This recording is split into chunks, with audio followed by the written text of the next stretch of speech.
My name is Ava Carter. I'm 35 years old, and there was a time not too long ago when I used to sleep in the back seat of my dusty Toyota Corolla, parked behind a 24-hour diner off Highway 19 in Arizona.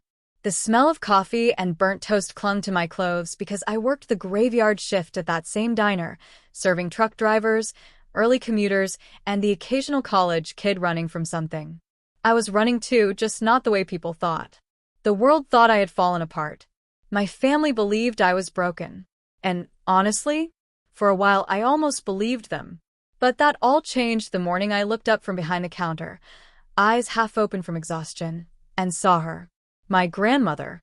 The one who had vanished from my life 25 years ago. The one everyone said wanted nothing to do with me. The woman who, with a single look, saw every lie that had been told about me. She ordered a black coffee at 5 a.m. And in that moment, she didn't just see a tired waitress, she saw the granddaughter she'd been searching for. Within a week, a lawyer showed up at the diner. Within a month, my life began to twist into something my family never imagined. Because this is not a story about losing. This is the story of my revenge. But before we get to the part where my grandmother's lawyer made my greedy relatives choke on their own secrets, let's go back to where it started. Before the coffee, before the diner, before I had nothing but a car, a blanket, and a heart still trying to hope. Where are you watching from tonight? Canada? The US? Because no matter where you are, I want you to hear this one thing. Sometimes, the people who bury you forget that you're a seed.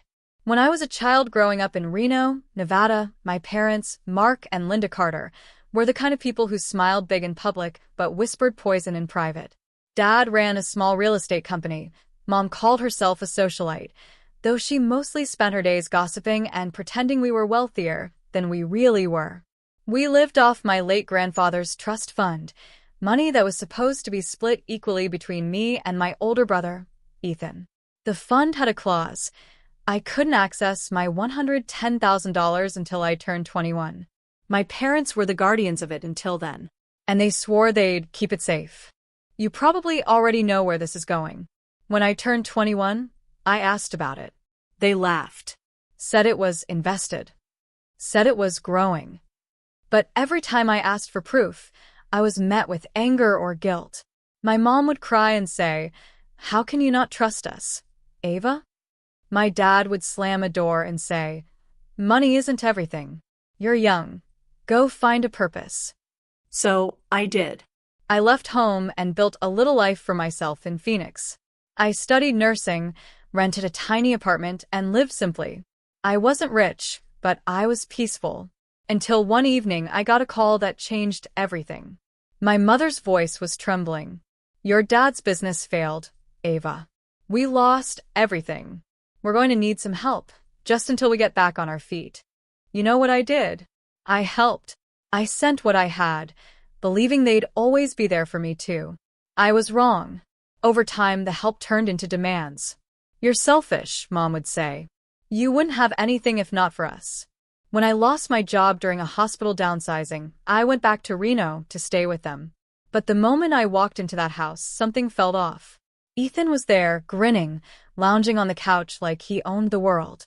He'd married into money, or so he claimed. But when I asked where my trust fund was, both of them froze.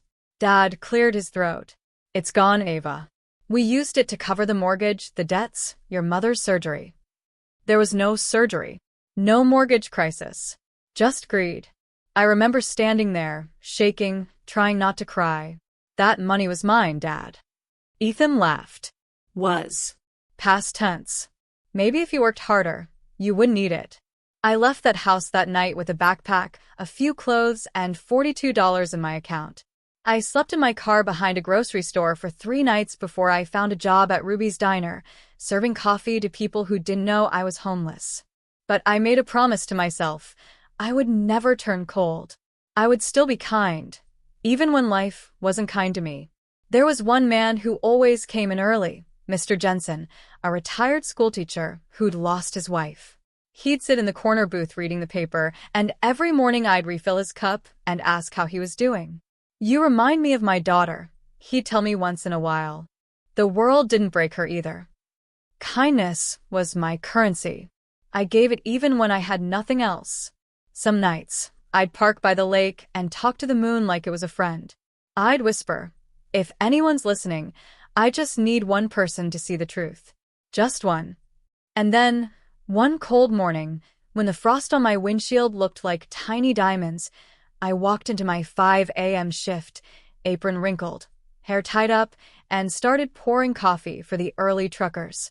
The bell above the diner door rang. I didn't look up at first. I was too busy wiping the counter. But then I heard a voice I hadn't heard in 25 years. "Excuse me, dear. Could I get a black coffee and maybe a slice of apple pie?" I turned, and there she was, elegant gray hair, pearl earrings, sharp blue eyes that felt like they could read souls. "Grandma?" I whispered before I could stop myself. Her hand trembled slightly as she adjusted her scarf. "Ava." My breath caught. "You remember me?" Her lips parted in disbelief. "Of course I remember you." She looked around, as if trying to understand why her granddaughter was working in a greasy diner before dawn. I felt the heat rise in my face, embarrassment mixing with confusion. I poured her coffee, and she held my wrist gently. "Who did this to you?" I wanted to say life, but the truth came out as a whisper. "My family." For a long moment, she said nothing. Then she reached into her purse and took out a small notepad. She scribbled something and slipped it to me with a look that made my chest tighten. "Do not tell anyone you saw me today," she said softly. "And answer when this number calls." I nodded, not understanding. When she left, I opened the folded note. It wasn't just a number. It was a name, too. Benjamin Holt, attorney at law. I didn't know it then, but that moment, the 5 a.m. coffee, the quiet note, was the beginning of everything. The beginning of truth. The beginning of justice. The beginning of revenge. That night, when I crawled into my car to sleep, the streetlights flickering above me, my phone buzzed. The screen lit up with an unknown number. I hesitated for a moment. Then I answered. A calm voice said, "Miss Carter, my name is Benjamin Holt. Your grandmother asked me to meet you. She says it's time you knew what really happened." My heart began to pound so hard it hurt. I sat up straight in the dark, clutching the phone. What do you mean?" He paused. "Your grandmother believes your trust fund wasn't just stolen. It was covered up with forged signatures." And right then, right there in my cold car parked behind Ruby's diner, I realized my life was about to explode. Because if what he said was true, then my parents hadn't just betrayed me. They'd committed a crime. And I wasn't going to let them get away with it. The next morning, I didn't even bother clocking in for my shift right away. My hands trembled as I held my phone, staring at that lawyer's number glowing on the screen like some forbidden doorway. I didn't know what was scarier, what he might say next, or what would happen if I did nothing. "Miss Carter." The voice came again when I called back, calm but firm. "Can you meet me this afternoon? Your grandmother asked that I handle this personally." I blinked. Wait, she's alive. A small chuckle. Very much alive. And she's determined. "You'll understand when you meet her." I hesitated, glancing at my reflection in the diner's bathroom mirror. I looked tired. Dark circles, chapped lips, hair tied in a messy bun. I didn't look like someone who had a lawyer calling her. But something in me whispered, go.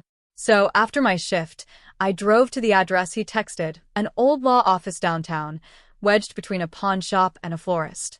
The sign read, Holt and Graham Attorneys at Law. The air inside smelled like old books and lemon polish. A secretary guided me to a conference room with a glass wall and heavy oak table.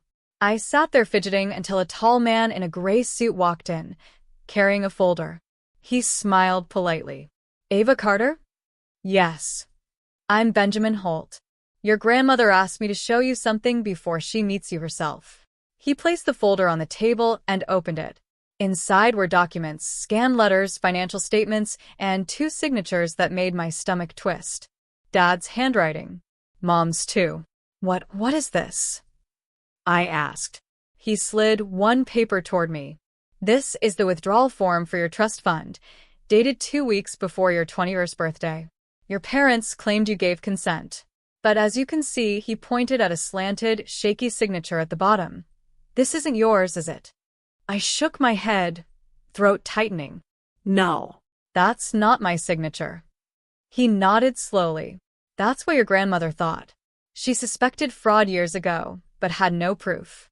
Until now. I couldn't breathe.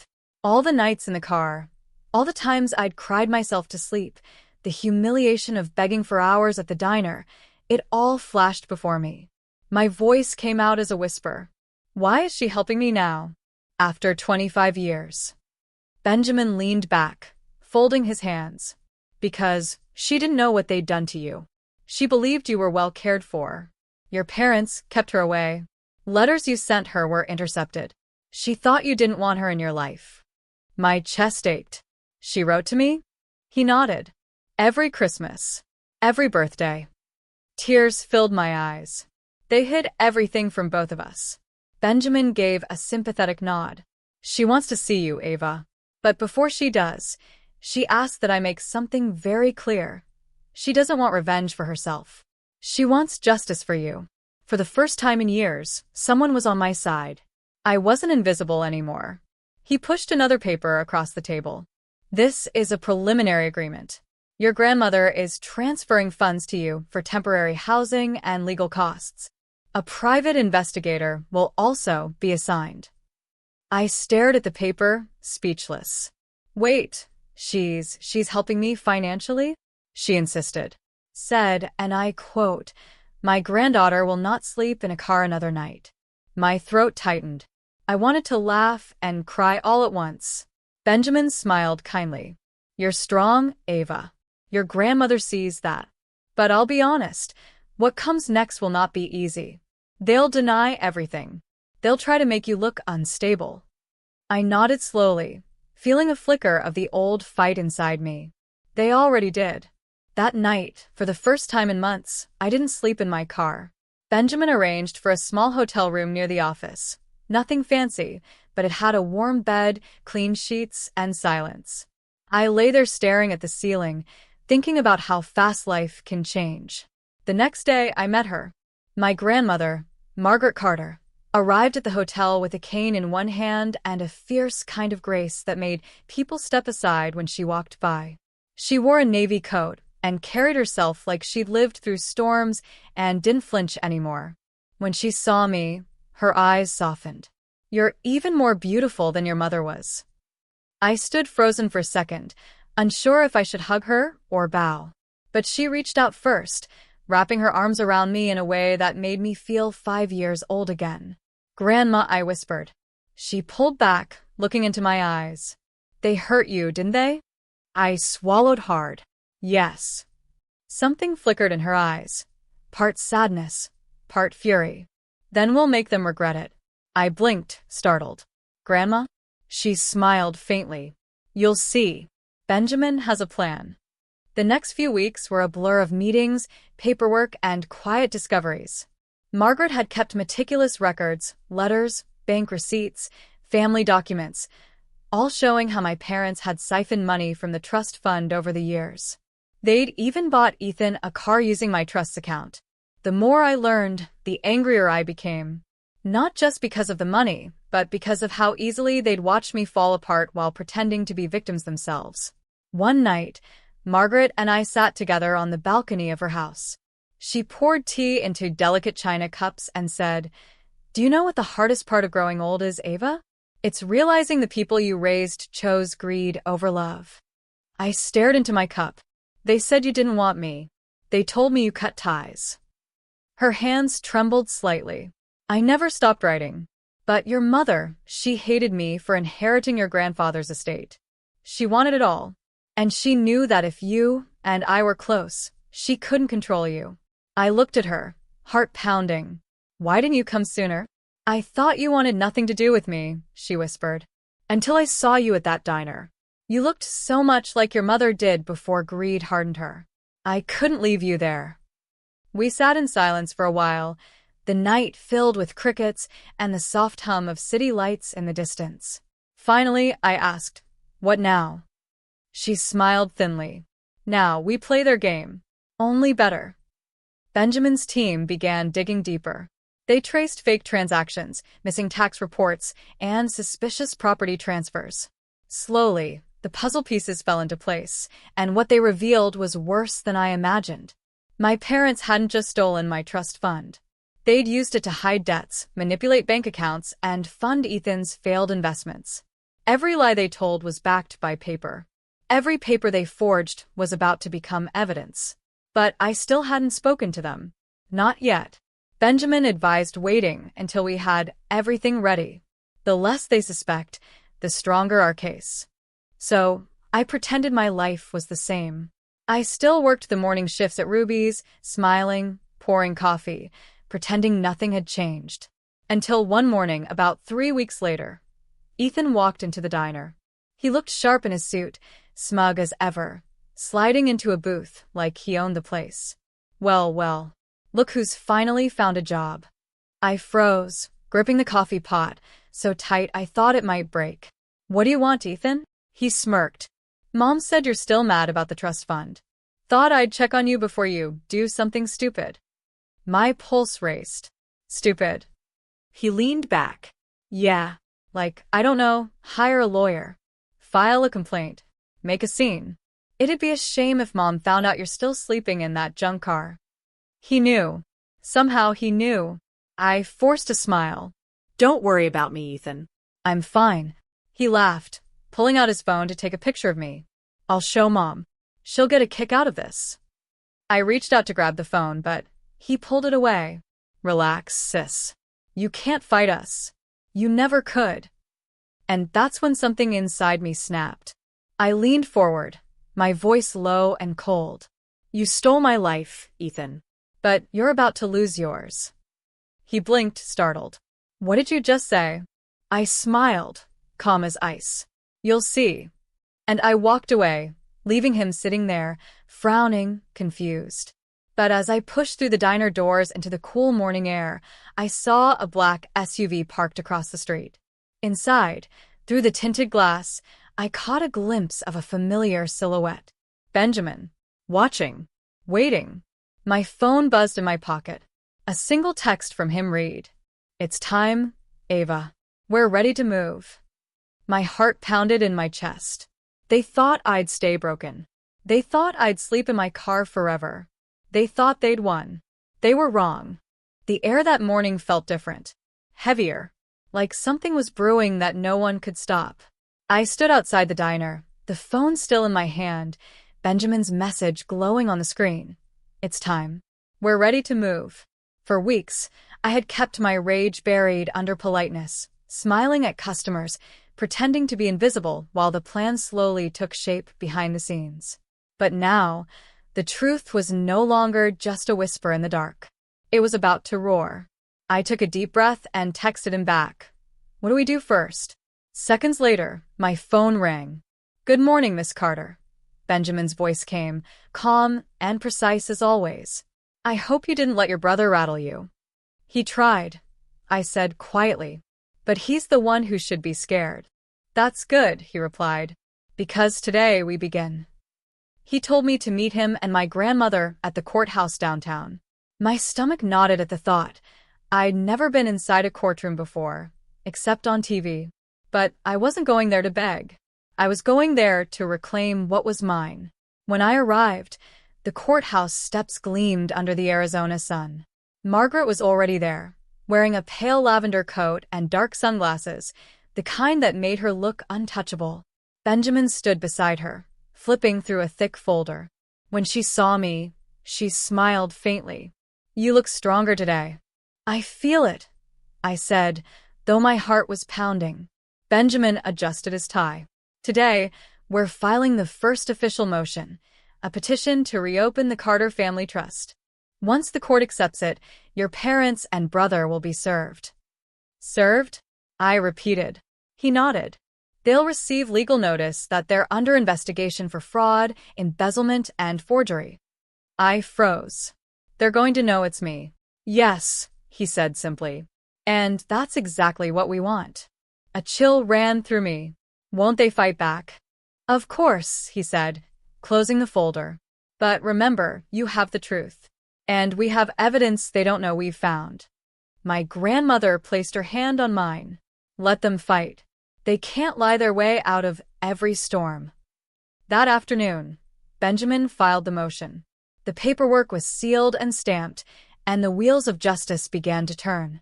When I walked out of that courthouse, I felt a strange calm, like a storm just before lightning strikes. For years, my parents and brother had laughed at my pain. Now, the law was about to knock on their door. That night, I sat on my hotel balcony watching the city lights shimmer. My phone buzzed, a message from an unknown number. "Moam, Ava. Call me. Now." I didn't reply. 10 minutes later, another text came. "Moam, don't you dare try to ruin this family. You'll regret it."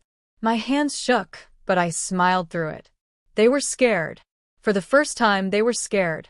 A few hours later, Benjamin called again. "They've been served," he said simply. "We got confirmation." I didn't know whether to laugh or cry.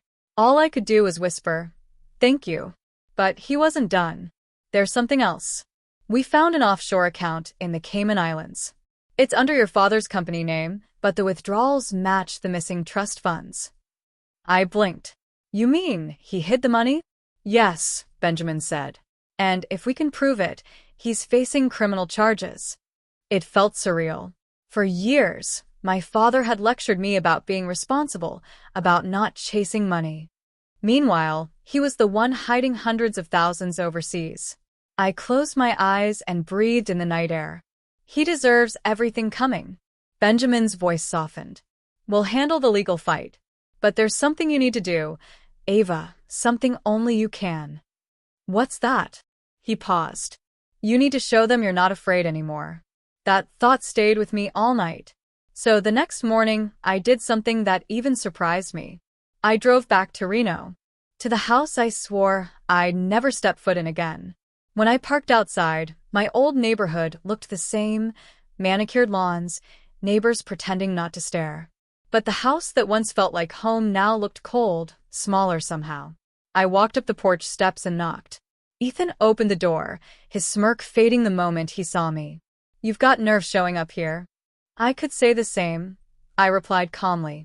Mom appeared behind him, her blonde hair perfectly styled, her face pale. "Ava, please, let's not do this here." "Oh, I think here is perfect," I said. "This is where you told me I was worthless. This is where you laughed when I asked about the trust. So yeah, here's fine." Dad stepped into the hallway, his jaw tightening. "You think dragging us into court will make you happy? We built this family. You're tearing it apart. You built it on lies," I said quietly. "And you're mad because I finally stopped pretending not to see it." Mom's eyes flashed. "We gave you everything." I laughed bitterly. "You took everything. My money, my future, my dignity. And for what? A new car for Ethan? A fake lifestyle." Ethan snorted. "You're just jealous because you failed. That did it." I took a step closer, meeting his eyes. "You know what, Ethan? I used to envy you. The money, the confidence, the way everyone listened when you talked. But now I see you for what you are, a coward hiding behind other people's sacrifices." He clenched his jaw. "Watch it." "Or what?" I said. "You'll steal something else from me?" Dad slammed his hand on the doorframe. "Get out of my house." I smiled faintly. "It's funny. You keep calling it your house, but from what I hear, some of the payments were made with my trust fund." Their faces changed, shock, fear, anger, all at once. "You don't know what you're talking about," Dad growled. "Oh, I do," I said. "And soon, so will the court." I turned to leave, but Mom's voice trembled behind me. "Ava, wait. Please don't do this. We'll make it right." I paused at the door. "It's too late for that, Mom." When I stepped outside, my legs were shaking, but my heart felt light for the first time in years. I walked to my car, sat behind the wheel, and let out a long breath. I thought it was over for the day. But as I looked up, I noticed a black sedan parked across the street. Someone was sitting inside, camera pointed directly at the house. I frowned and called Benjamin immediately. "Hey, are we being followed?" He hesitated. Described the car. "Black sedan. No plates I can see." Tinted windows. He cursed under his breath. Don't go near it. That's not ours. My stomach dropped. Then whose is it? Benjamin's voice hardened. My guess? Your father hired someone to watch you. What? I whispered. Listen carefully, he said. Drive straight to the hotel. Don't look back. I'll handle the rest. But as I turned the key, headlights flared behind me, bright, blinding. The sedan started its engine too. I pressed the gas, heart racing, the tires screeching as I pulled out of the driveway. The other car followed. I didn't know where to go, only that I couldn't stop. The roads blurred under the setting sun, the hum of engines the only sound between us. Then, in my rearview mirror, I saw it, the sedan swerving closer. And just as I turned toward the freeway on-ramp, I heard the loud crack of something, like metal against glass. My back window shattered. I screamed and swerved, barely keeping control of the wheel. Someone wasn't just watching me. They wanted to scare me or worse. The sound of shattering glass still rang in my ears as I gripped the steering wheel, my heart pounding so hard I could barely breathe. My rearview mirror showed the black sedan speeding closer, its headlights glaring like eyes in the dark. My first instinct was to scream, but no sound came out, only gasps. My hands were slick with sweat, my throat dry. I swerved onto the freeway, pushing my little Corolla as fast as it would go, praying it wouldn't die on me now. Stay calm, Ava, I told myself. Just stay alive. The sedan's engine roared behind me. Whoever was inside didn't care about subtlety anymore. I fumbled for my phone, trying to call Benjamin with one hand while steering with the other. Come on, pick up. I whispered. He answered on the second ring. Ava? Where are you? They're following me, I shouted. They broke my window. I think they're trying to run me off the road. Listen carefully, he said, voice suddenly firm and low. There's a police station 3 miles from your position. Stay on Highway 19, take the first exit for Oak Ridge Avenue, and pull into the parking lot. Do not stop for any reason before that. I nodded even though he couldn't see me. Okay. The car behind me swerved again, coming so close I could see its front bumper in my mirror. I gritted my teeth and slammed my foot harder on the gas. The wind whipped through the broken window, glass still crunching under my seat. My mind raced. Who was driving that car? My father's doing? Ethan's? Or both? Then I remembered Benjamin's words earlier. They'll try to make you look unstable. If they couldn't win in court, maybe they'd try to scare me into silence. Or worse. I reached the exit ramp and turned sharply, tires screeching as I cut across 2 lanes. The sedan followed, still behind me. The small blue sign ahead read, Oak Ridge Police Station, 0.5 miles. Almost there. Benjamin, I said, voice shaking. I see it. I'm almost there. He exhaled. Good. They won't follow you into a police lot. Just hold on. But just as I turned the corner, the sedan sped up again, swerving into the opposite lane. My heart stopped. For a moment, I thought they were going to ram me head-on. Instead, they braked hard, tires screaming, and spun around in the middle of the road before tearing off in the opposite direction. They were gone. I pulled into the police parking lot, shaking so hard I could barely shift gears. When I finally stopped, I burst into tears, ugly, shaking sobs I couldn't hold in anymore. 2 officers ran out of the building when they saw my shattered window. One of them, a tall man with a kind face, leaned down to my window. Ma'am, are you hurt? I shook my head. No, but someone followed me. They tried to run me off the road. Okay, take a breath, he said gently. You're safe now. Can you describe the vehicle? Black sedan. Tinted windows. No visible plates. I managed. He nodded and motioned to his partner. Get her inside. They took my statement, and Benjamin arrived 20 minutes later, still in his suit but with his tie loosened, looking like he'd sprinted straight from his office. When he saw me, he crouched down in front of my chair, his voice soft but steady. You did the right thing, Ava. You're safe now. Tears still streaked my face. They tried to kill me. He shook his head. We don't know that yet, but they definitely wanted to send a message. Which means they're scared. Scared, I repeated bitterly. I almost crashed. I know, he said quietly. And that means we're getting close. Close enough to make them desperate. The police took photos of the car, the shattered glass, the dented bumper. They promised to pull traffic camera footage from the highway. When we left, Benjamin drove me back to the hotel himself. I sat silently in the passenger seat, staring out the window at the blur of lights. My body felt numb, my mind still replaying the sound of shattering glass over and over. "Are you sure you still want to go through with this?" he asked finally, voice calm but serious. I turned to him. "They already tried to run me off the road, Benjamin. If I stop now, they win." He nodded, a hint of pride flickering in his eyes. "Then we go all the way." That night, I couldn't sleep. I kept thinking about my grandmother, about how she'd faced decades of betrayal and still stood tall. I thought about all the nights I'd cried in my car, praying for one person to believe me. And now that I finally had that chance, I wasn't going to back down. The next morning, Margaret came to the hotel. When she saw the damage to my car, her expression turned to stone. "They could have killed you," she said, voice trembling with rage. "My own son," she trailed off, shaking her head. "I raised him better than this." "Maybe he wasn't always this way," I said softly. "Maybe greed just eats people whole." She sighed. "Greed doesn't eat you, Ava. It invites you to dinner, and you sit there, not realizing you're the one being devoured." We both went quiet for a while. Then she straightened. "We'll make them answer for this. I'll make sure of it." And she did. Margaret called a private investigator that same day, Dan Riley, a gruff man with a buzz cut and a calm that felt dangerous. He'd once worked with the FBI, and when Benjamin introduced us, he said, "Don't worry, Miss Carter. I've dealt with men like your father. They make loud threats when they're scared. That's when they slip up."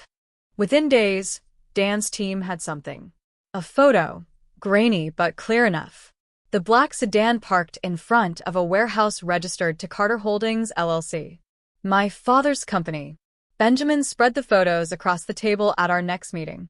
"This," he said, tapping the image, "is enough for us to request a restraining order and submit additional evidence to the judge. The court date will move up." "Move up?" I asked. He nodded. "You'll be facing them sooner than expected." My pulse quickened. "How soon?" 2 weeks. 2 weeks until I had to stand face to face with the people who stole everything from me. 2 weeks until all their lies began to unravel. And as if that wasn't enough to twist my stomach, Benjamin added quietly, "One more thing, Ava. You might want to be prepared for surprises." I frowned. "What do you mean?" He hesitated. "Your brother and parents hired a lawyer. And not just any lawyer, a man named Robert Kane. He's infamous for burying cases like this in procedural mud. He'll play dirty." My grandmother scoffed. "Let him try." Benjamin gave a small smile. "That's what I told him." Still, something about the name Robert Kane stayed in my head. That night, I looked him up online. Every article described him the same way: ruthless, unflinching, terrifying in court. A man who could twist truth into knots. For the first time since this began, fear crept back into me. What if he won? What if they made me look like the liar? But just as those doubts started to spiral, I heard a knock on the hotel door. When I opened it, Margaret stood there holding a small velvet box. "I wanted you to have this," she said softly. "It was your mother's before the greed took her away from me." Inside was a simple gold locket. When I opened it, there was a tiny picture of a young woman holding a baby me. "She wasn't always cruel," Margaret said. "Once, she loved deeply. You remind me of that part of her." I closed the locket gently. "Thank you, Grandma." She smiled faintly. "You're stronger than she ever was. And that scares them." The next morning, I woke up ready. I dressed in the one nice outfit I had, tied my hair neatly, and stood before the mirror. For the first time in a long time, I didn't see a waitress or a runaway. I saw a woman ready to fight. I met Benjamin at the courthouse steps again. He handed me a folder. "Everything we've got. Financial records, the offshore account, fake signatures, property transfers, all of it. This is the fire," Ava. You just have to light it. I nodded, clutching it like a lifeline. Then he added quietly, they'll be inside already. I froze. My parents. He nodded. And your brother. My stomach twisted, but I forced myself forward. The courtroom doors loomed ahead. As I pushed them open, the sound of shuffling papers and murmurs filled the air. My parents turned to see me. Mom looked pale, her mascara smudged like she'd been crying. Dad's jaw clenched, his eyes cold. Ethan leaned back in his chair with that same smug grin. And beside them, tall, silver-haired, sharp as a blade, sat their lawyer, Robert Kane. He turned slowly, meeting my eyes. His smile was small and cruel. He said softly, the girl who thinks she can destroy her own family. I stood still, forcing my hands not to shake. I'm not destroying my family, I said. I'm saving what's left of it. He chuckled, turning back to his papers. We'll see about that. And in that moment I knew the real war had just begun. The courtroom smelled faintly of polished wood and tension. Every creak of the bench felt amplified, every whisper a weapon. I sat at the plaintiff's table beside Benjamin, my palms pressed flat against the folder he'd given me. Across the room, my father sat with his arm draped lazily along the back of his chair, the very picture of confidence. My mother avoided my gaze.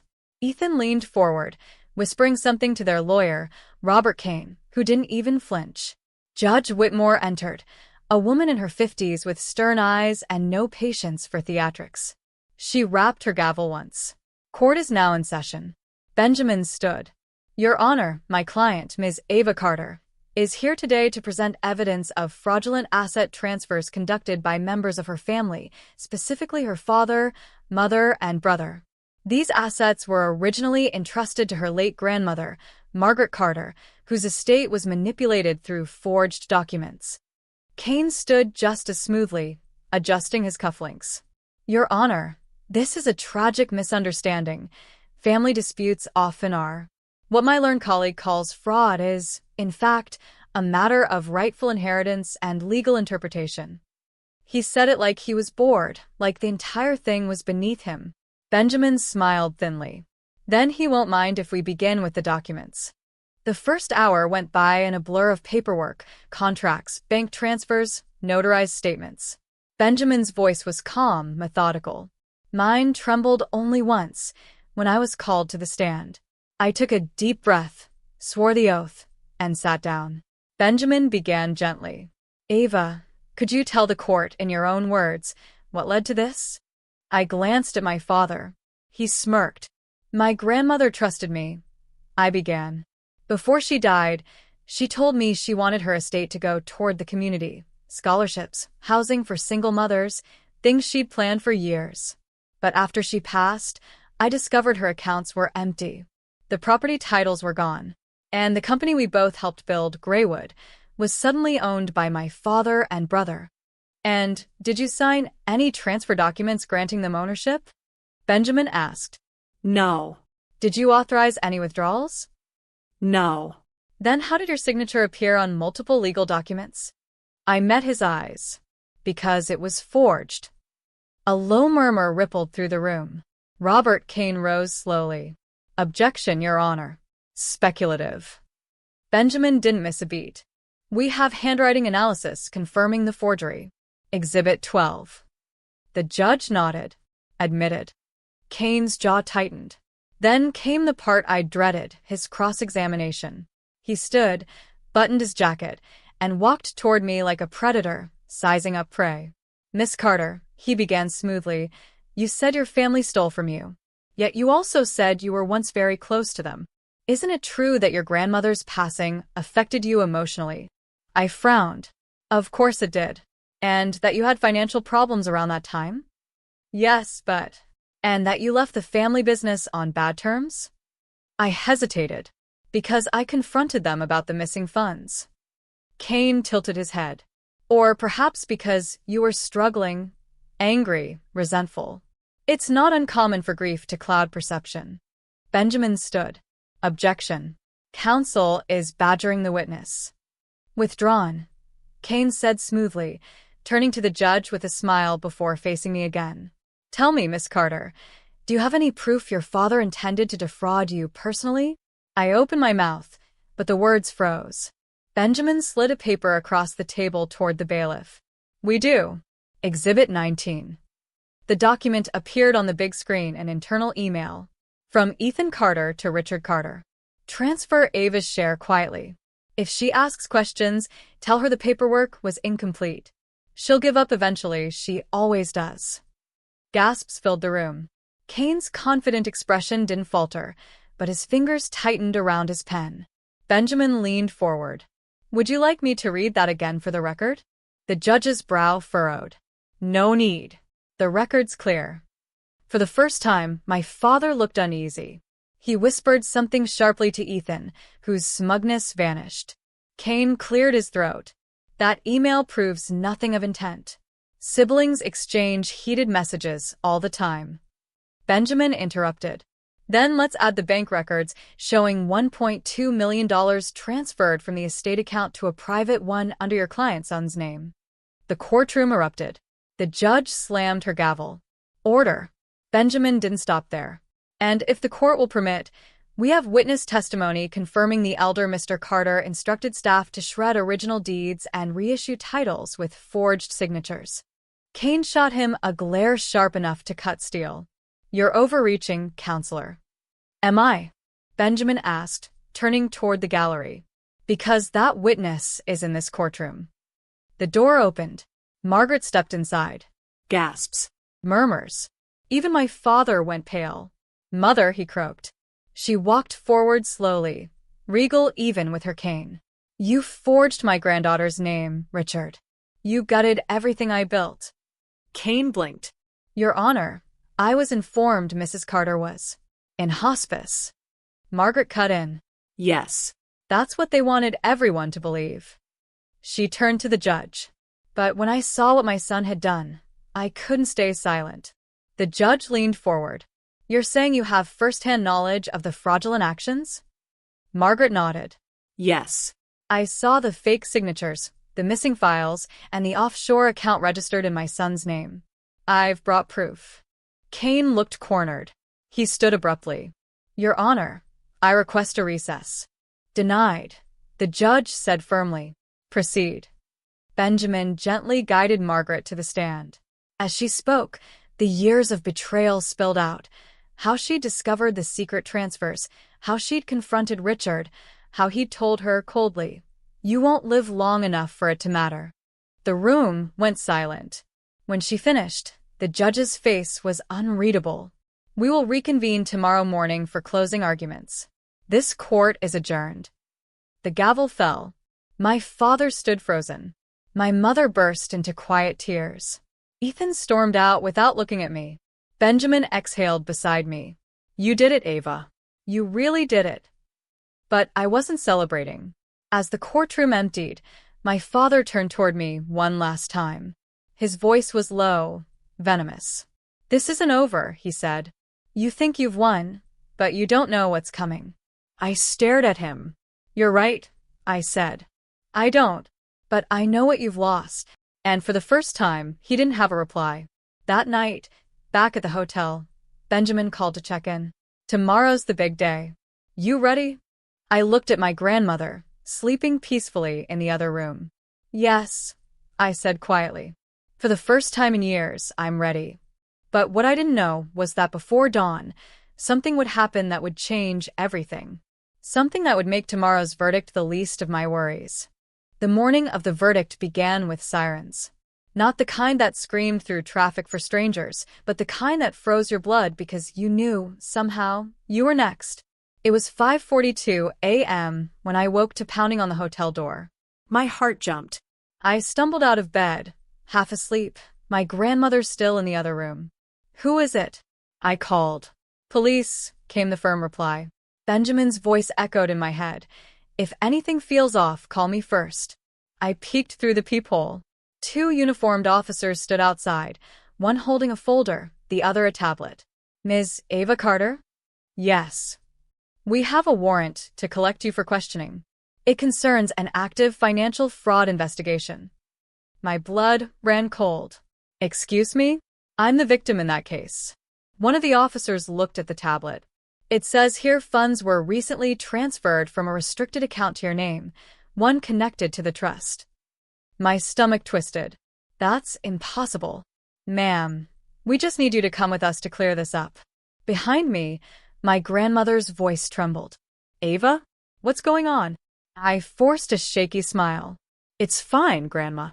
Just a misunderstanding. But my hands are trembling as I grabbed my phone and dialed Benjamin. He answered on the second ring. What happened? They're saying there's money in my name. From the trust. Silence. Then his voice sharpened. Don't sign anything. Don't say anything. I'll meet you there. The next few hours felt like a nightmare I couldn't wake from. At the station, I sat in a freezing interrogation room while an investigator slid a printed statement across the table. Ms. Carter, our records show a wire transfer of $120,000 was made yesterday from the Carter Family Trust to an account ending in 0943 under your name. That's not me, I said quickly. I didn't authorize anything. He shrugged. The paperwork has your signature. I stared at the page. My signature, perfectly replicated. It was happening again. Benjamin burst into the room, his coat still half-buttoned. This is retaliation, he said immediately. They're trying to frame her. The investigator frowned. That's a serious accusation. Benjamin placed a thick file on the table. And here's serious proof. We've been tracking attempts to access Ms. Carter's digital accounts for weeks. IP addresses, timestamps, all linked to her father's firm. He leaned closer. She's not the thief. She's the whistleblower. The investigator exchanged a look with his partner, then quietly excused himself to verify the claim.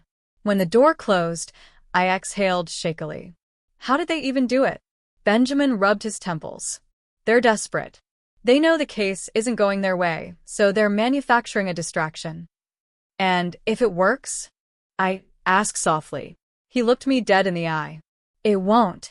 An hour later, the investigator returned. We traced the login attempt. It didn't come from Ms. Carter's device. The location was a corporate server belonging to Carter Holdings. I let out a shaky laugh, half relief, half disbelief. So they really tried to frame me. Benjamin nodded grimly. And failed. By the time I walked out of that police station, the sun had risen over the city. My grandmother was waiting in the car, her cane resting on her lap. When I opened the door, she looked at me with tearful eyes. I told them, she said softly. I told them my son would try to twist everything. I hugged her tightly. He won't win, Grandma. Not this time. But she didn't reply. She just kept staring straight ahead. That afternoon, back at the courthouse, the tension was electric. The gallery was full, reporters, spectators, even former employees of my father's company. Judge Whitmore entered, and silence fell like a blanket.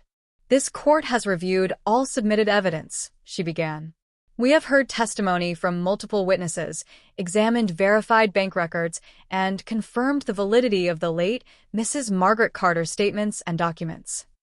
I gripped my grandmother's hand. Based on these findings, the judge continued, the court concludes that fraudulent actions were, indeed, taken to divert trust assets from their rightful beneficiary, Ms. Ava Carter. A murmur spread through the room. She looked directly at my father. Mr. Richard Carter, Mrs. Elaine Carter, and Mr. Ethan Carter, you are hereby found guilty of trust embezzlement, falsification of documents, and perjury. I gasped. My mother covered her face. Ethan muttered something under his breath. My father's expression hardened, but his jaw trembled. The assets totaling $110,000 will be returned to Ms. Ava Carter, the judge declared.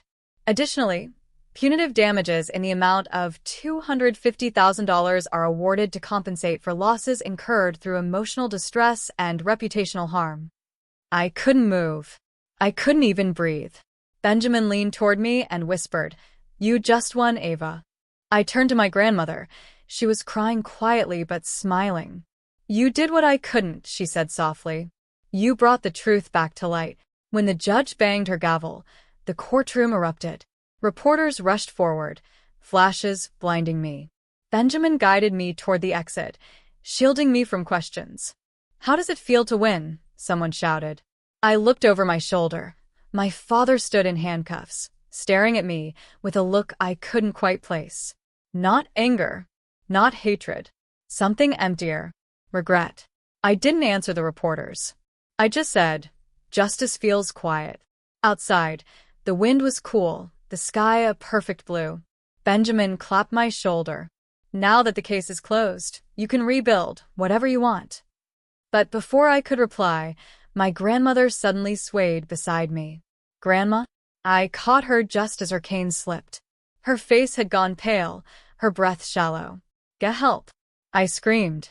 Benjamin yelled for paramedics, but she was slipping fast, her lips moving faintly. I bent close, tears streaming. "What is it?" I whispered.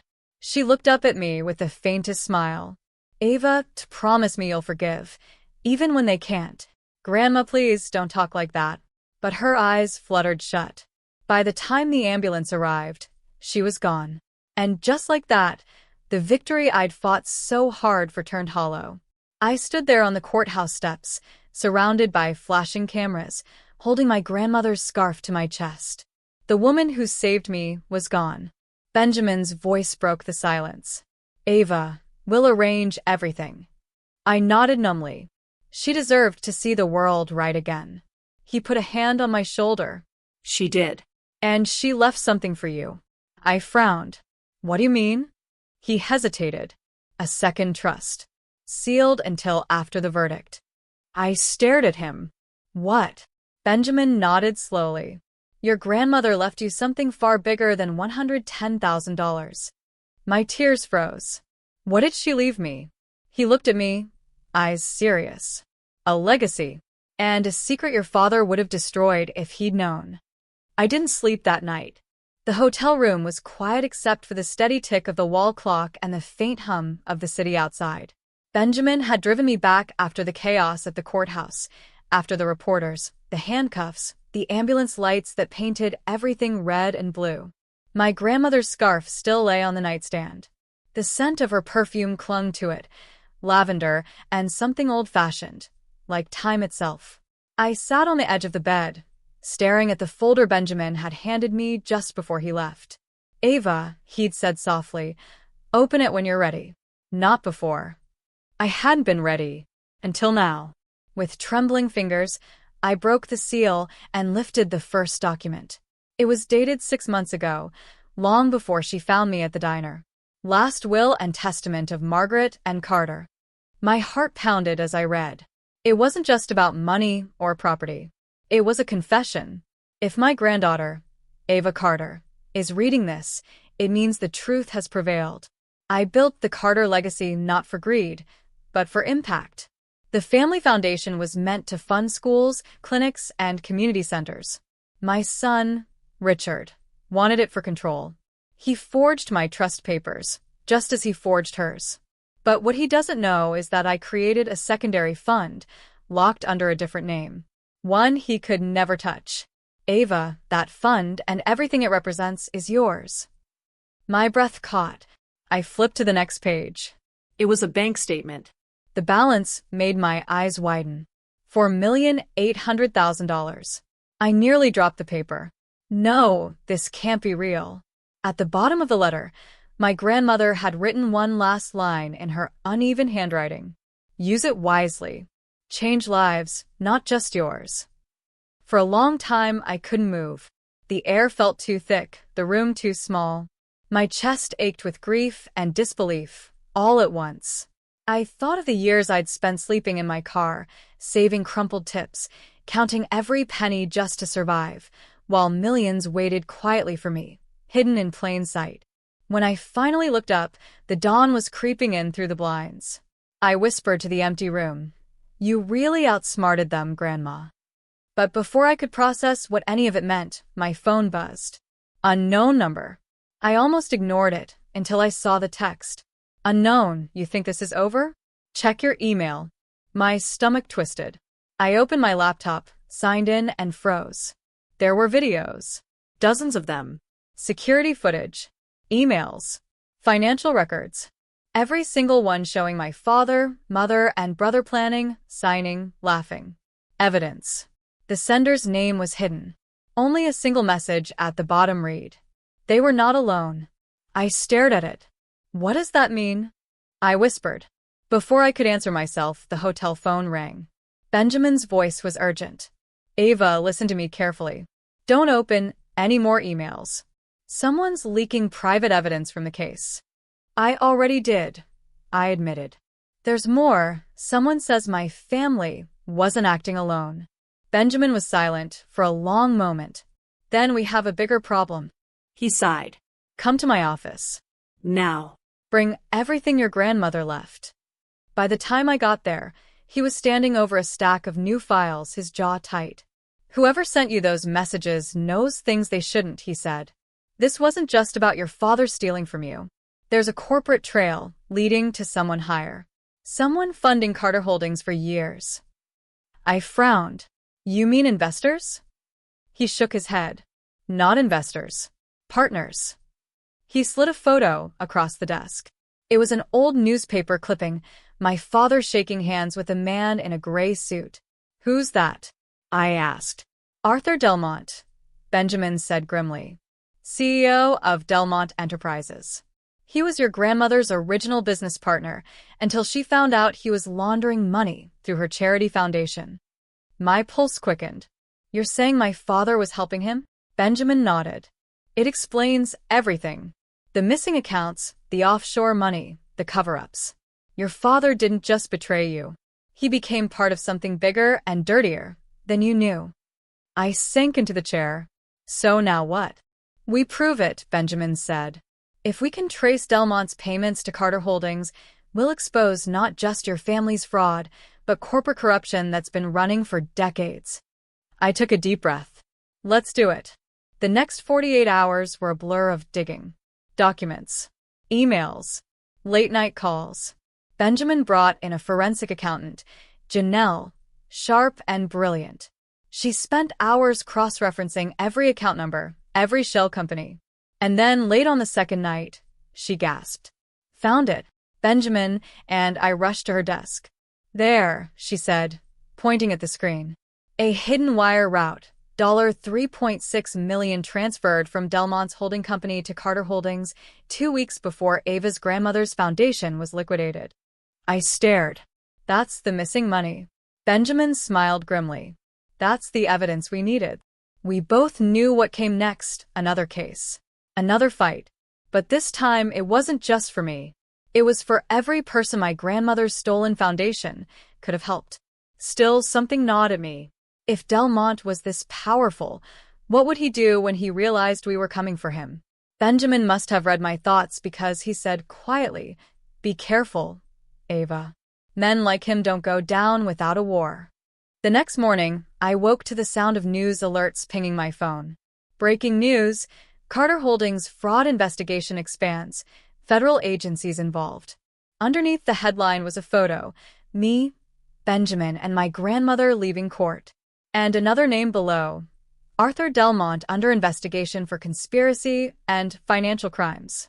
My hands shook as I scrolled. The story was everywhere. Benjamin called minutes later. It's out. The feds took the files Janelle found. They've opened a formal case.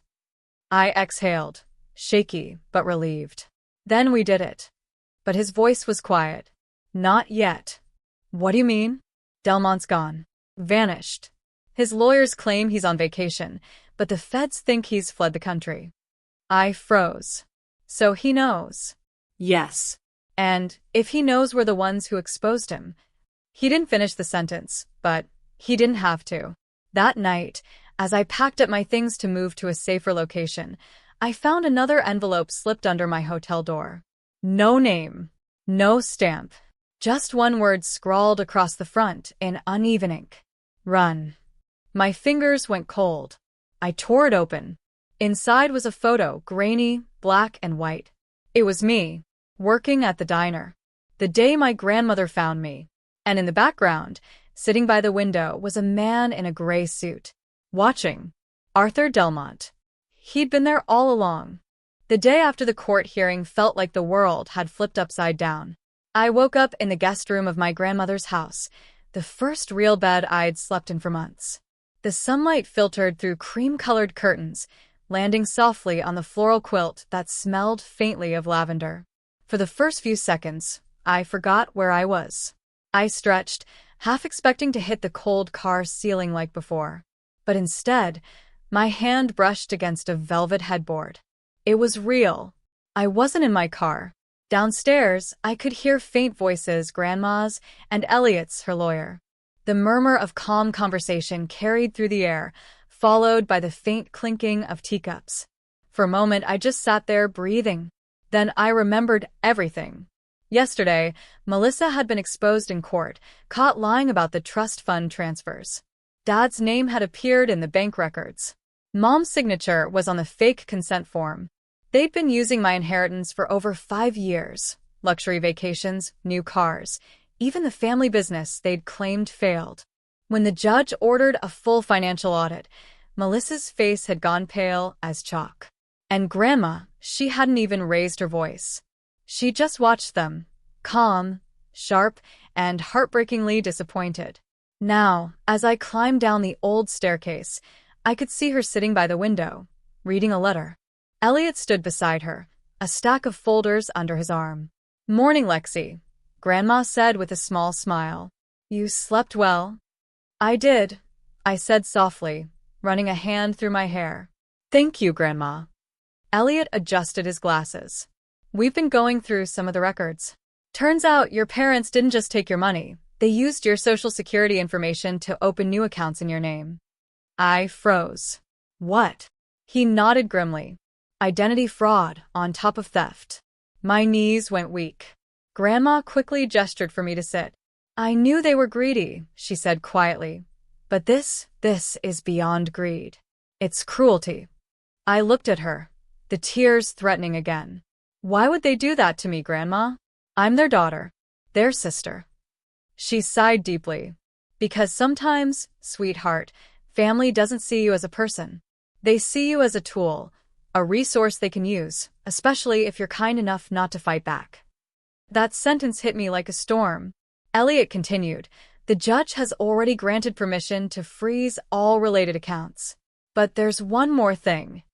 He opened a folder and slid a document toward me. "We found a hidden account offshore. Your name is listed as the secondary beneficiary. It holds $380,000. I blinked, not sure I'd heard him right. "Wait, what?" Grandma smiled faintly. "It seems your grandfather was smarter than they realized. He set up that account himself, separate from the trust. And only someone with your birth certificate could access it." For a second, I couldn't even breathe. All those nights I'd cried myself to sleep in my car, all those mornings working double shifts, and this account had existed the whole time. Elliot cleared his throat. "We'll have the transfer completed once the investigation closes. You'll have full control." I stared at the paper, my voice trembling. "Gran, I don't even know what to say." She reached across the table and took my hand. "Say you'll use it wisely. Say you'll build something out of this pain, something they can't ever destroy again." That afternoon, I sat on the porch with a notebook and a cup of tea. The air smelled like rain, and for the first time in a long while, I let myself dream again. Not about revenge, but about renewal. Still, there was a part of me that couldn't let go of what they'd done. Not yet. Because even though they'd been exposed, none of them had apologized. Melissa had sent a single text after the hearing. "You ruined everything. I hope you're proud." And Dad? He'd left a voicemail saying, "You didn't have to drag us through court, Lexi. Family matters should stay private." Private. The same word they used when they told me not to tell anyone I was homeless. But Grandma, she saw the anger building in me, and she didn't stop it. "Revenge doesn't always mean hurting them back," she said that night as we sat by the fireplace. "Sometimes, it means living well enough that they have to watch." I nodded slowly, but I knew my version of living well would come with a message. I wanted them to feel what it was like to lose everything they took for granted, not with violence, not with lies, but with truth. The next few days moved fast. Grandma helped me find a small apartment nearby, nothing fancy, but warm and clean. Elliot handled all the paperwork for the accounts, and I started working on something I hadn't told anyone about yet. A project. At first, it was just a few ideas scribbled on scraps of paper, a plan to help women like me who'd been betrayed by family, lost money, or fallen through the cracks. But the more I wrote, the more it grew into something bigger. A foundation. The Phoenix Fund, Grandma suggested one evening with a wink. For women who rise again. I loved it instantly. I poured every hour into the plan, applying for permits, registering the name, drafting proposals. Grandma covered the initial legal fees until the frozen trust funds cleared. By the end of the second month, I'd raised enough through local donors and small business sponsors to launch the pilot program. The first event was held at the same diner where I used to work. Brenda hugged me so tight, I could barely breathe. "I'm so proud of you, honey," she said. "You've come so far." Standing there in front of the small crowd, old coworkers, local reporters, and Grandma smiling in the front row, I finally felt like myself again. But then, just as I was finishing my speech, something caught my eye. Near the entrance stood Melissa. Her hair was disheveled, her face pale. She wasn't dressed like the confident woman I remembered. No designer coat, no expensive jewelry.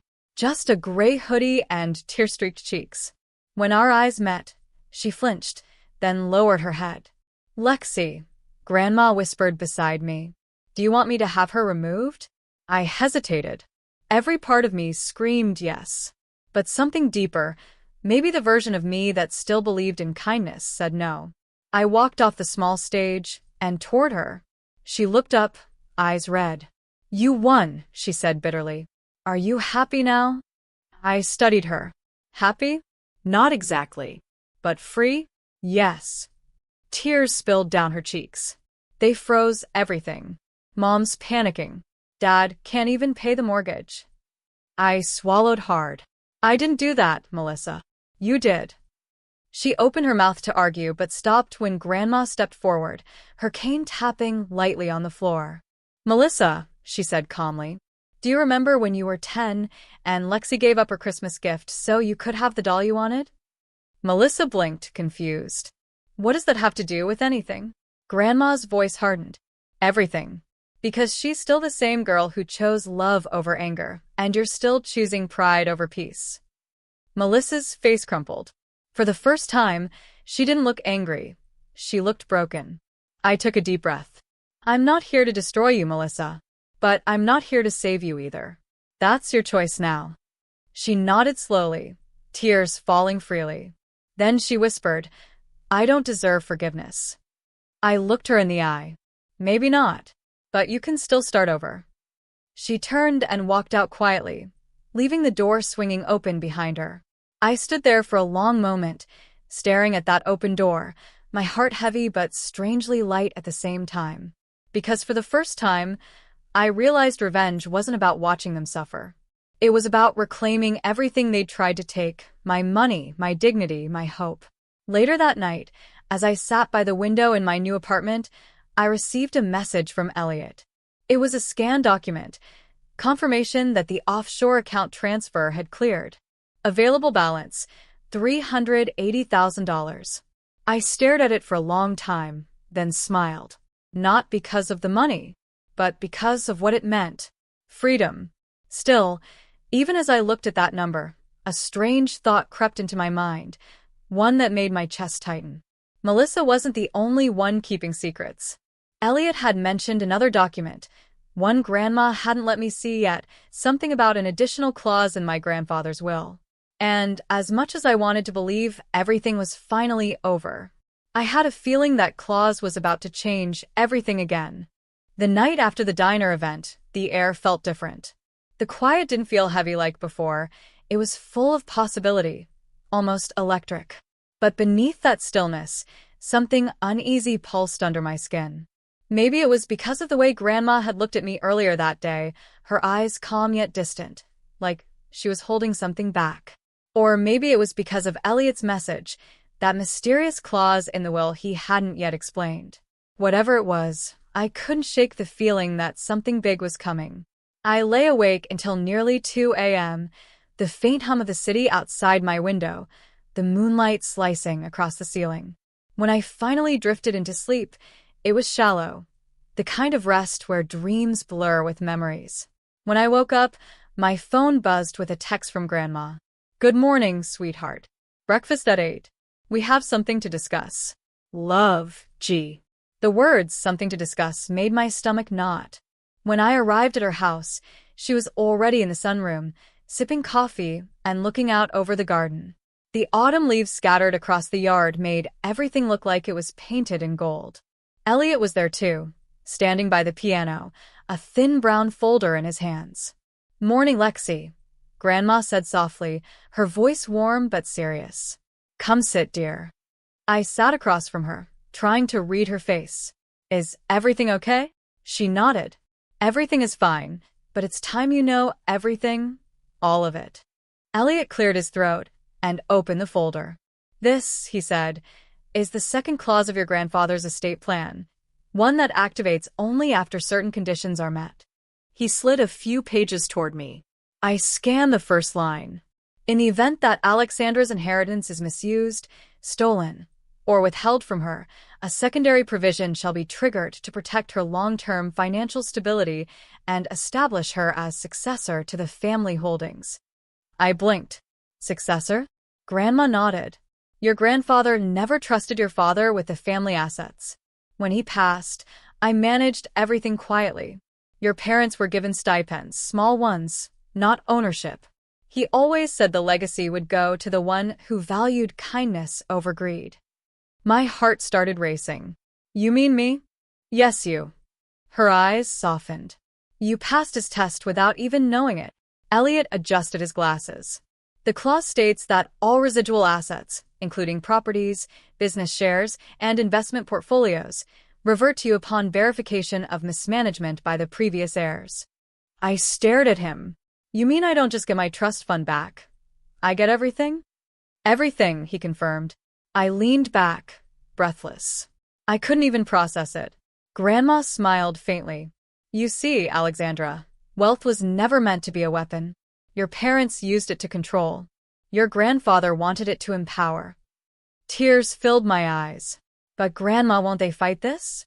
"They already are," Elliot said. "They've hired new counsel. But the clause is airtight. We'll file the motion next week." My hands shook as I placed the papers down. "I don't want to destroy them," I whispered. "I just wanted justice." Grandma reached out and held my hand. "Justice isn't destruction, sweetheart. It's balance. And sometimes, balance looks like truth finally standing taller than lies." I exhaled slowly, but something in her voice caught me. A flicker of sadness that didn't fit the victory we'd just uncovered. "Grandma," I said softly, "what aren't you telling me?" She hesitated. For the first time since we'd reunited, her composure cracked. Her lower lip trembled slightly. "Elliot," she said quietly, "give us a moment." He nodded, closed the folder, and stepped out. She turned back to me. "Lexi, there's another reason your grandfather created that clause." I frowned. "What do you mean?" Her hands trembled slightly as she reached for a small velvet box on the table. She opened it. Inside was a gold locket. I recognized it instantly. It was the one she'd worn the last time I saw her as a child, the one Mom had said she'd pawned years ago. Inside was a faded photo, me at age 10, sitting on her lap, both of us smiling. And on the other side, a tiny folded note. She handed it to me. "Read it." I unfolded the paper carefully. The handwriting was old and familiar, my grandfather's. "If you're reading this, it means the truth has come to light. The real reason for this clause, my dear Alexandra, is because you are not just my granddaughter. You are my heir by choice. I saw something in you even as a child. You understood compassion when others only saw power. Use this gift wisely, for the family will not forgive easily. But when the time comes, you will have what you need and who you need to rebuild it all." My hands went cold. I looked up at Grandma, my voice barely a whisper. "He knew this would happen?" She nodded, eyes glistening. He did. He knew your parents' nature even back then. He wanted to protect you from it. I sat there in stunned silence, the note trembling in my hand. But before I could ask more, Grandma's expression changed, the softness replaced by pain. She pressed a hand to her chest, her breath quickening. "Grandma?" I said, panicked. "Grandma, what's wrong?" She tried to smile, but it faltered. "Just dizzy, dear." I rushed to her side as she swayed, grabbing her shoulders to steady her. "Stay with me, Grandma. Breathe." Elliot came running in. "Call 911, he shouted. I grabbed my phone, my hands trembling as I dialed. Minutes later, the paramedics arrived, rushing her onto a stretcher. She was conscious, whispering my name as they wheeled her out. "I'm right here," I said, running beside her. "I'm not leaving you." But deep down, fear clawed at me, because she looked at me like someone who knew something I didn't, like she'd been waiting for this exact moment. As the ambulance doors closed, she reached out weakly and whispered something that froze me in place. "Check the second box in my study." Then the doors slammed shut, and the siren wailed into the distance. I stood there on the driveway, shaking, the locket clutched tightly in my hand. Elliot placed a firm hand on my shoulder.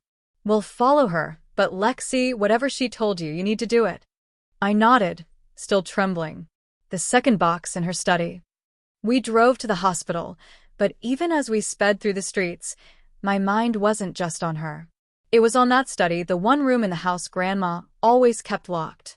And now I finally had the key. That night, when the doctors told me she was in stable condition but would need to rest for days, I drove back to her house alone. The house was quiet. Too quiet. I walked down the hallway toward her study. The wooden floor creaked under my steps. Her desk sat exactly how she'd left it, neat, orderly, a faint smell of cedar and old books in the air. I opened the drawers one by one until I found it, a small wooden box with gold hinges, sitting beneath a stack of letters. It was labeled "Personal." My hands shook as I opened it. Inside were two envelopes, one labeled for Alexandra, and the other, "Do not open until she knows the truth." And beneath them, a flash drive. The kind you only see when someone wants to prove something. I stared at it for a long time, my pulse thundering. Then I whispered to myself, "What truth?" I plugged the drive into Grandma's old computer and waited for the screen to light up. There was only one file. It was named "The Final Recording." I clicked it open. And there, on the screen, was my grandmother, younger, sharper, and looking straight into the camera. "Alexandra," she said, her voice steady but grave. "If you're watching this, then the time has come. There's something I never told you about your grandfather, about the inheritance, and about why your parents truly turned against you." My breath caught. Whatever she was about to say, it wasn't just about money. It was about the one secret that had been buried for 25 years. I sat frozen in the study, the glow of the computer screen reflecting in my wide eyes. My hands trembled as I pressed play again, making sure the sound was loud enough to hear every word. "Alexandra," my grandmother began, her voice calm but full of weight, "if you're watching this, then you've already survived more than I could have imagined. You've faced betrayal, loss, and lies. And now, the truth must be revealed." I swallowed hard, my heart pounding. "Your grandfather," she continued, "wasn't just a businessman. He was a man who built an empire on ethics, on fairness, and on the belief that wealth is a responsibility, not a privilege. But he had enemies, powerful enemies, men and women who wanted to control the family fortune, not for themselves, but to fund corruption, greed, and selfish ambitions." I felt a chill run down my spine. When he died, he knew your parents would be tempted. And they were. But he also knew something else, something he never told you directly. You, Alexandra, are not just his granddaughter. You are his chosen successor because of your character, your empathy, your integrity. That's why the secondary clause existed in the will. That's why I came to find you, why I orchestrated the trust reversal, and why I made sure you had the means to fight back. Tears blurred my vision. "Grandma," I whispered, my throat tight. She looked directly into the camera. "There's one more thing. The people who betrayed you, your father, your mother, your sister, they were only the beginning. They were the small fish. The real sharks, the ones who funded Carter Holdings and plotted to seize everything, are still out there. You must understand, Alexandra, that justice isn't always instant. Sometimes it's patient, and sometimes it requires courage you didn't know you had. I gripped the edge of the desk, my knuckles white. What do I do? I whispered. She smiled faintly. You live, you rebuild, and you forgive, not for them, but for yourself. And you prepare. Because the world will test you again, and you must be ready. And remember this. Kindness is your strength. Empathy is your weapon. Your parents used greed to try to break you, but it is love and compassion that will make you unbreakable. Her gaze softened, almost as if she could see me sitting there, trembling, trying to absorb everything. One more thing, she said, her voice quieter now, almost a whisper. There is a ledger hidden in the second drawer of my old desk. It contains names, dates, and evidence of every person who ever tried to take from the family or corrupt its legacy. That ledger will guide you, protect you, and empower you. Use it wisely, Alexandra. Promise me. I promise, Grandma. I whispered, tears streaming down my face. The video ended, leaving me in silence.